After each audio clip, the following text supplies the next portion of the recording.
Welcome back.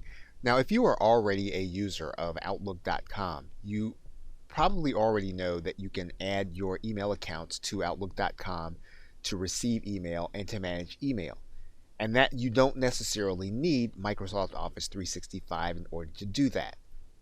However, there is one difference between the two that you will want to take note of, especially if you have access to both systems and you're trying to choose which one you're going to use. Now, the main difference is explained here in this article from Microsoft, and that is that syncing with your connected account to Outlook.com is only one way. When you use Microsoft Exchange, you're actually going to be syncing in two ways. This means then that if you use Outlook.com, the email that you send is only going to appear in Outlook.com.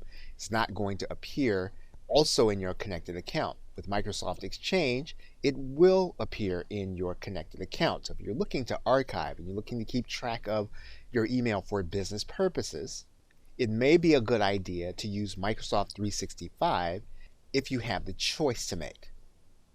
But the basic core operations are going to be the same. And so you'll want to keep this in mind to determine whether or not you're going to continue to use Outlook.com or whether or not you'll use Exchange at login.microsoft.com. Okay, so with that, thanks, and I will see you in another video.